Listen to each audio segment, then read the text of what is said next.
Hey guys, welcome back to another video. Not an album reaction today, as you can tell by the title. We're going over our top albums of the year. I'm including EPs in this list, because I feel like it. So yeah, we're gonna hop right into it. The reason I'm including EPs is because I have 3 in my top 10, because there was just some really good EPs this year. Yeah, so let's get into number 10, and that is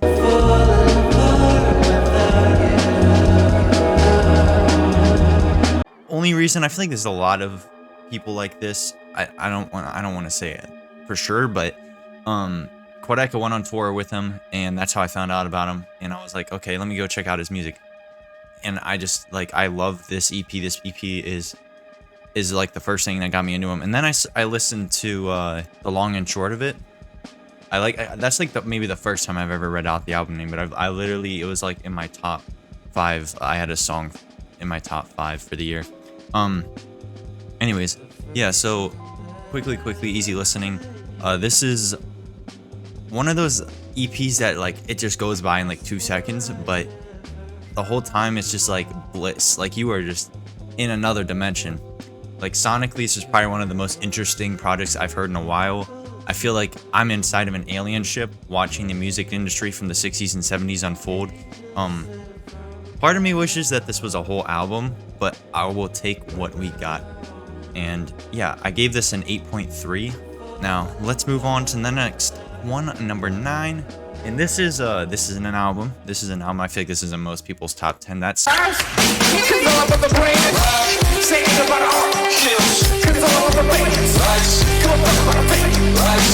I gave this an 8.6 out of 10. I don't really have any notes on this album other than it's just creative out of the wazoo. I should have probably went over favorite tracks. I'm not going to go over favorite tracks for easy listening because that was like, I think every song on there is like really good.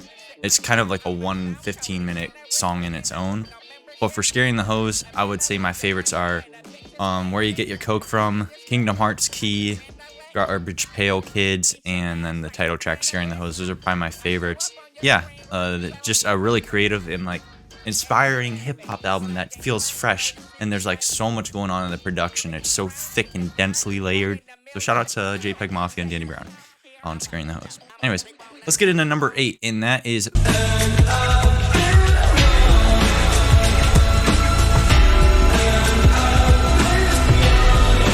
I wanted to get this one on vinyl. This is one I really wanted to get on vinyl. I don't really have any notes on it, it looks like. All I have is that I need to give this more listens, and it might be a top 5 album of the year for me, and it's not. It's number, or is that what we're on? Yeah, number 8. All I have is that the atmosphere is amazing, and this has some of my favorite songs of the year. Title track, banger. Justify Your Life, banger. Punching Down is okay. I've Been Young, one of the best songs of the year. You Hold the Key and I Found It. It like that song, for 5 minutes, you're just like floating into another dimension. Vapor King / Subreal. That one's kind of weird. It feels like 2 tracks that like he never finished, so he just decided to throw them together. Fucking Up My Life. That one's really good.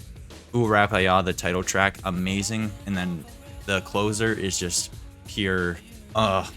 It's so good. I think this album will stand the test of time.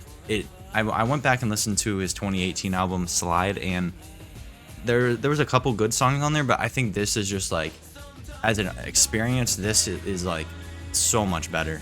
Yeah, so I give that an 8.7 out of 10.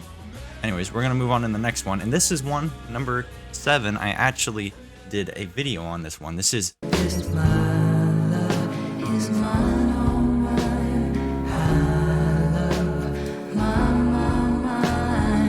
The Land is Inhospitable and So Are We by Mitski. I gave this an 8.7 out of 10.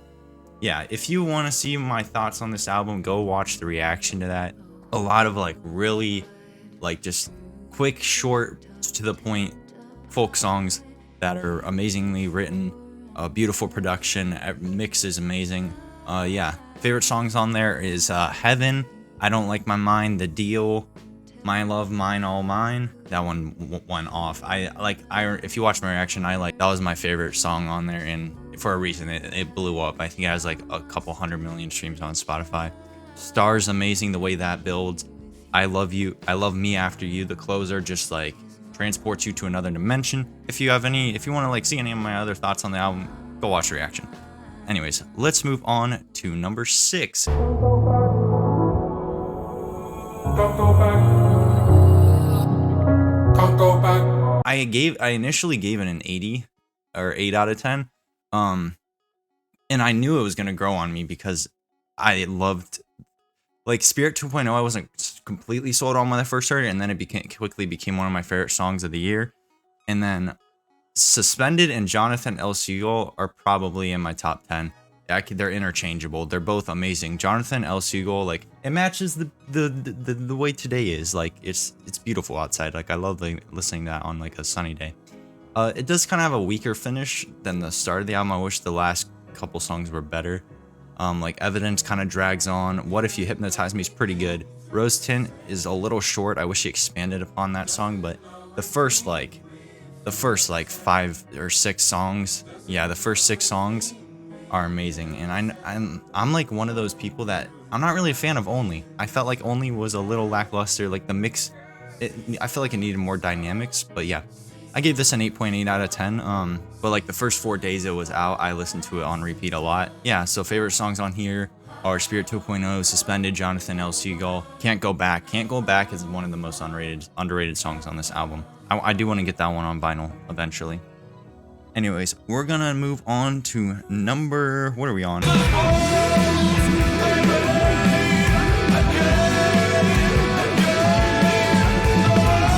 I listened to this one day while I was at work.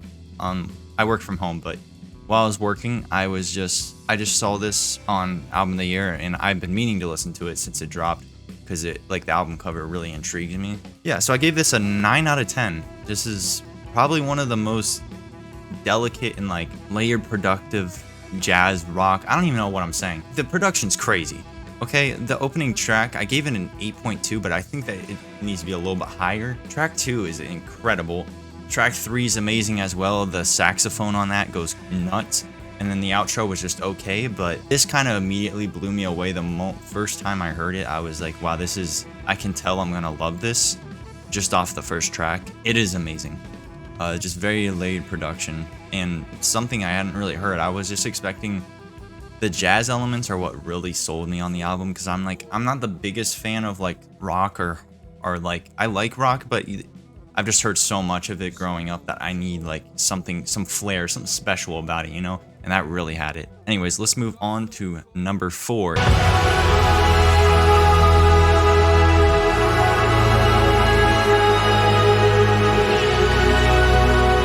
I gave this originally, this one is like all over the place. I actually have it on vinyl, one of my favorite vinyls I own, because these inside is just incredible.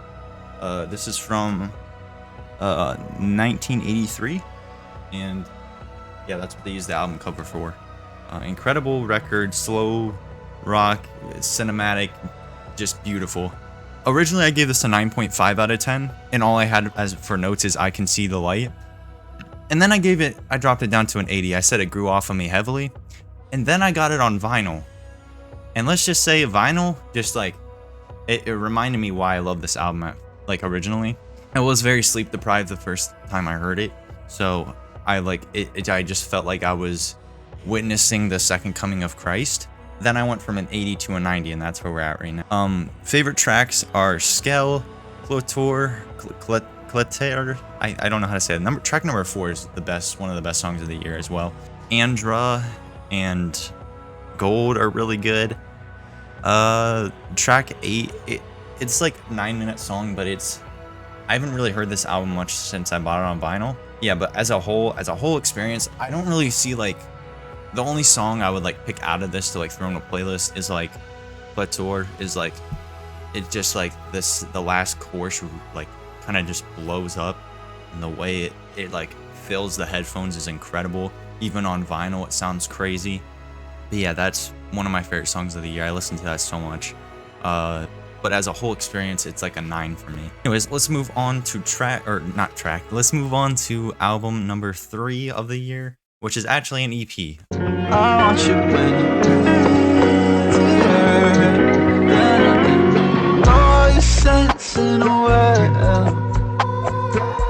I did a reaction to this, but like this, I didn't see it as a 9 when I first heard it. I did mark it as a 9 when I first heard it, but I don't know. I felt like it wasn't that strong when I first heard it.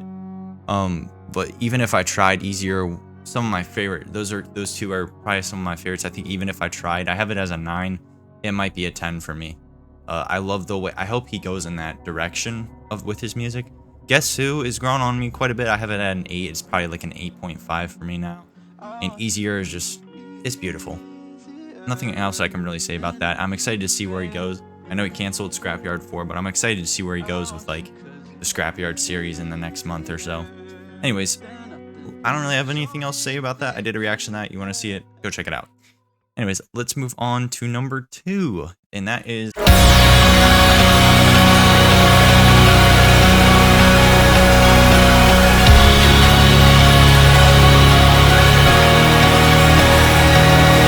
The Magic. I actually do have it on vinyl, and I actually do want to show this because for the longest time I could not find this vinyl anywhere online, and then randomly it got restocked. I forget where I bought it from, but I have the purple version of it. Yeah, this was my album of the year. This was second, and then I dropped Attis score down to an 8, and then this was the highest. And yeah, I really love this album. Parannoul's just special to me.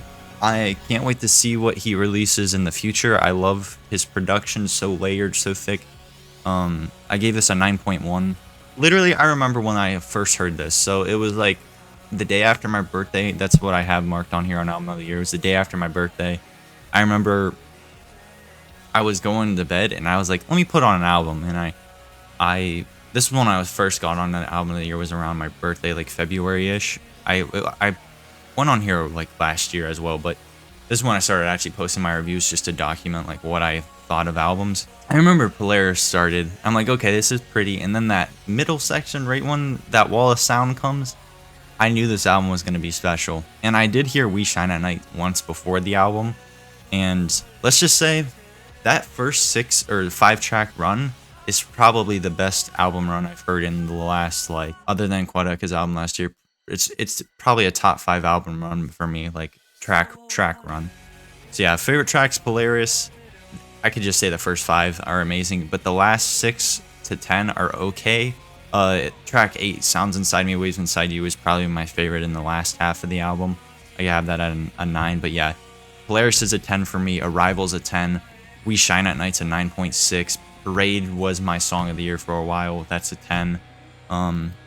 Yeah, just a gorgeous album. I wish I was doing reactions back then so I could have had my reaction to this, because I was freaking out. I thought this was like one of the best things I've heard all year. Let's move on to 1, and I do have a video on number 1.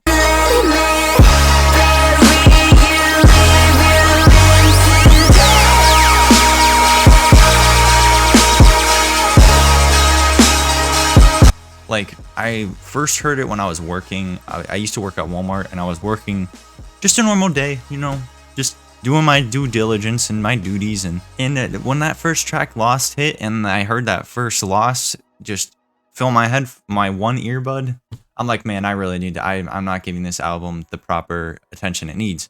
So I listened to it on the way home in my car. I'm like, wow, this is incredible. Then I listened to it with headphones on. I'm like, wow, this is even better than what I thought. And now it's just like, I think I can throw the stats up on the screen. But yeah, I have a whole video on this. I have this album at a 9.3. I didn't give any 10s out this year.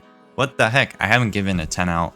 Well, I did give one 10 out, but it was an album I listened to this year, but it dropped last year. It was actually an EP, but it's like 40 minutes long, and that is Delazier's, I think that's how you say it, Nebulous You. I just want to give a shout out to that album, that EP. It's amazing. First 3 tracks are perfect in my books. The last song is like a high 9 as well. Portraits of Tracy, Graceland, I have like 400 minutes to listen to that.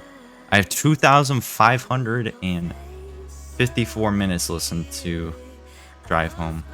Yeah, it was, a lot of people say this year wasn't a good year for music, but I'd have to heavily disagree. I say we got a ton of really good albums. Some that, like, I feel like I really opened up my horizon and like discovered a lot of music that I'm gonna listen to for years to come. And I think a lot of generational albums came out this year. And yeah, that is my list for 2023. I'm excited for 2024 because we're gonna start reactions hot. I am gonna try and get the Minecraft beta reaction out as soon as possible. I've had so many requests for it, because I did not expect that video to do as well as it did, and it's continuously getting views like every day. So I feel like I owe that to people, is the Minecraft beta album.